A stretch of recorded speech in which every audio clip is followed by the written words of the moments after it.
அனைவருக்கும் வணக்கம் நண்பர்களே. இன்றைக்கி நம்ம உற்சாக நியூஸ் சேனலில் எதை பற்றி பார்க்க போகிறோன்னா, 48 நாட்கள் விரதம் இருந்து செல்லக்கூடிய சுவாமி ஐயப்பன் கோவில் பற்றி தான். ஐயப்பன் கோவிலின் பிறப்பும் சபரிமலை கோவிலில் நீங்கள் இதுவரையுமே அறிந்திடாத வரலாறு மற்றும் சன்னதிகளுடைய பெருமை, எப்படி சபரிமலையை அடையலாம் என்பதை பற்றிய தெளிவான பதிவு தான் இந்த வீடியோவில் பார்க்க போகிறோம். இது போன்ற சுவாரஸ்யமான பதிவுகளை தெரிஞ்சுக்கொள்ளணும்னா, இது வரைக்குமே நம்ம சேனலை நீங்கள் பார்க்காதீங்களாக இருந்தீங்கன்னா சேனலுடைய பெல் பட்டன் கிளிக் பண்ணி சேனலை சப்ஸ்கிரைப் பண்ணிக்கோங்க. லைக் பண்ணுங்கள், ஷேர் பண்ணுங்கள், கமெண்ட் பண்ணுங்கள். வாங்க வீடியோக்குள்ளே போகலாம். கேரளாவில் உள்ள சாஸ்தா கோவில்களே பார்த்தீங்கன்னா மிகவும் புகழ்பெற்றதாக இருக்கக்கூடியதான் முக்கியமான கோவில் தான் இந்த ஐயப்ப சுவாமிக்காக கட்டப்பட்ட சபரிமலை சமஸ்தான கோவில் தான். கேரளாவின் பார்த்தோம்னா பத்தனந்திட்டா மாவட்டத்தில் அமைந்துள்ள மலை சிகரத்தில் சபரிமலை மிகவும் தனித்துவம் வாய்ந்ததே சொல்லலாங்க. இந்த கோவிலில் எல்லா மதத்தினரும் வரவேற்று வழிபட்டு வராங்க. கோவிலில் பார்த்திங்கன்னா ஐயப்பன் சன்னிதானத்துக்கு அருகில் கிழக்கில் பார்த்திங்கன்னா வாப்ரா நாடா என்றழைக்கப்படும் ஒரு சன்னிதானம் கட்டப்பட்டிருக்குது. இங்கு தான் ஐயப்பனுடைய நெருங்கிய நண்பராக இருக்கக்கூடிய வாவர் என்பவருக்காக கட்டியிருக்காங்க. இந்து மத நல்லிணக்கத்திற்காக நல்ல உதாரணமாக இதை சொல்லலாங்க. இந்த கோவிலில் பார்த்திங்கன்னா மற்றொரு சிறப்பு என்னென்னா, ஆண்டு முழுவதுமே திறந்திருப்பதில்லை. இந்த கோவிலில் மண்டல பூஜை, மகர விளக்கு, விஷா மற்றும் மலையாள மதத்தில் முதல் நாட்களில் மட்டும்தான் கோவிலுடைய நடை திறந்திருக்கும். சபரிமலைக்கு செல்லும் பக்தர்கள் பார்த்திங்கன்னா 41 நாட்களுக்கு முன்பிருந்தே பிரம்மச்சாரிய விரதத்தை கடைபிடிப்பாங்க. பக்தர்கள் பாரம்பரிய கடினமான காட்டு வழி பாதையிலும் செல்கிறாங்க. அத்துடன் பார்த்திங்கன்னா கோவிலை அடைய சற்று சிரமம் குறைவான பம்பா நதி வழி பாதையிலும் சென்று இறைவனை தரிசித்து வருவாங்க. சுவாமி ஐயப்பனுடைய பிறப்பு வரலாறு மிகவும் சுவாரஸ்யன்னே சொல்லலாங்க.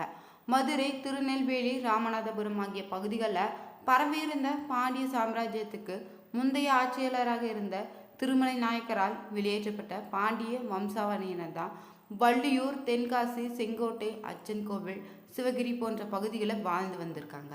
அவர்களையே திருவாங்கூரில் பல பகுதிகளிலும் தங்கள் சமஸ்தானத்தை விரிவுபடுத்தி இருந்திருக்காங்க. அவர்களில் சிலர் சிவகிரியினுடைய செம்பல நாட்டு கோவிலை சேர்ந்தவங்க. இவர்களுக்கு 800 வருடங்களுக்கு முன்பாகவே பந்தல நாட்டை ஆளும் உரிமையை திருவாங்கூர் ராஜ்யம் வழங்கியிருக்குது. சுவாமி ஐயப்பனுடைய வளர்ப்பு தந்தையும் மன்னர் ராஜசேகரன் இந்த அரச வம்சத்தை சேர்ந்தவர் தாங்க. நீதியும் நேர்மையுமே புத்திசாலித்தனமும் இறையாண்மையும் கொண்ட மன்னராக இருந்திருக்காரு. அவருடைய குடிமக்களுக்கு மிகுந்த மரியாதையுடன் போற்றப்பட்டார். அவருடைய ஆட்சி காலம் பார்த்திங்கன்னா அந்த நாட்டினுடைய பொற்காலன்னே சொல்லலாம். ஆனால் மன்னருக்கோ மிகப்பெரிய மனக்குறை ஒன்று இருந்திருக்குது. அவருக்கு பார்த்தீங்கன்னா குழந்தை இல்லை தான். அவருடைய ஆட்சி காலத்திற்கு பிறகு மகுடத்தை ஏற்க ஒரு வாரிசு இல்லைன்னு மிகவும் வருத்தத்தோடு தான் இருந்திருக்காங்க. மகிழ்ச்சியற்ற ராஜாவும் அவருடைய பட்டத்து ராணியுமே ஒரு குழந்தைக்காக சிவபெருமானிடம் இடைவிடாமல் வேண்டிக் கொண்டே இருந்திருக்காங்க. அந்த நேரத்தில் தான் மகிஷாசுரன் என்கின்ற அரக்கன் பிரம்மதேவனை நோக்கி கடுமையான தவத்தை மேற்கொண்டிருக்கான். அவனுடைய கடுமையான தவத்தால் தான் விளைவாக மகிஷனை பூமியில் யாராலும் அழிக்க முடியாதுன்னு அவனுடைய விருப்பத்தை நிறைவேற்றும் வகையில் வரமளிக்க வேண்டி கட்டாயம் பிரம்மதேவனுக்கு ஏற்பட்டிருக்குது.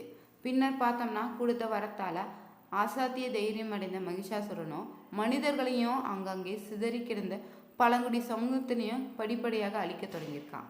அவனுடைய கொடுமையான செயல்களால் பயந்து போன மக்களும் தூர தேசங்களுக்கு ஓடி போனாங்க. ஒரு தெய்வீக சக்தியால் மட்டும்தான் அவனை அழிக்க முடியும் என்பதை உணர்ந்த தேவர்களுமே துர்கா தேவியை தஞ்சமடைந்திருக்காங்க. துர்க்கையம்மனும் அவனை ஒரு இரத்த களரி போல கொன்றிருக்காங்க.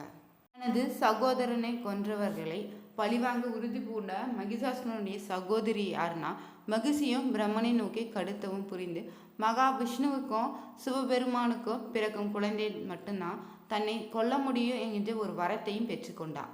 அதன் பிறகு தேவலோகத்திற்கு சென்று மகிஷியும் தேவர்களை துன்புறுத்த தொடங்கியிருக்கார். இதனால் வேதனையுற்ற தேவர்களுமே மகாவிஷ்ணுவை இதில் தலையிட்டு பிரச்சனையை தீர்த்து வைக்கும்படி வேண்டின இருக்காங்க. ஹரிஹரனுக்கு பிறக்கும் மகனை தவிர வேறு யாராலுமே மகிஷியை கொல்ல முடியாது என்கின்ற வரத்தை அவள் பெற்றதால தான் மகாவிஷ்ணு மோகினி அவதாரம் எடுத்திருக்காரு. விஷ்ணுவின் பெண் வடிவமான மோகினிக்கு சிவபெருமானுக்கு இணைவு ஏற்பட்டு அதன் மூலம் ஒரு ஆண் குழந்தை பிறக்குது. அதை சிவபக்தனான குழந்தை இல்லாத பந்தல ராஜாவாக இருக்கின்ற ராஜசேகரனிடம் பராமரிப்பில் விடுவது என்று முடிவு செய்திருக்காங்க. அதன்படி பார்த்திங்கன்னா தான் ஒரு நாள் பம்பாய் நதிக்கரையில் உள்ள காடுகளில் வேட்டையாட பயணம் மேற்கொண்டிருக்கான் மன்னன் ராஜசேகரனும். ஆற்றங்கரையில் இயற்கை அழகு கொஞ்சம் சுற்றுப்புறமோ நீர்வீழ்ச்சியில் அழகை கண்டு ரசித்து ஓய்வெடுக்க கொண்டு இருந்தபோது தான் காட்டிலிருந்து ஒரு குழந்தையுடைய அழுக்குரல் கேட்குது. திகைத்து போய் நிற்கிறான் மன்னனும். அந்த ஒளி வந்த திசையை நோக்கி பின்தொடர்ந்து சென்று பார்த்துருக்கான். அங்கேயே பார்த்தோம்னா ஒரு அழகான குழந்தை கை கால்களை உற்சாகமாய் உதைத்தபடி படுத்து கிடந்திருக்குது. குழப்பத்தோடு அங்கே நின்ற மன்னனுக்கு குழந்தைக்கு சொந்தமானவர்கள் யாரும் சுற்றில் இல்லாததால் இந்த குழந்தையை தனது அரண்மனைக்கு எடுத்து சென்று வளர்க்க வேண்டும் என்ற மனதில் ஒரு எண்ணமும் ஏற்பட்டிருக்குது. அந்த தெய்வீக குழந்தையை மன்னன் ராஜசேகரன் பார்த்து கொண்டிருந்த போதுதான் எங்கிருந்தோ ஒரு அசுசுரி தோன்றியிருக்குது. குழந்தையை உனது அரண்மனைக்கு எடுத்து சென்று வளர்த்துக்கொள் என அறிவுறுத்தியிருக்குதா.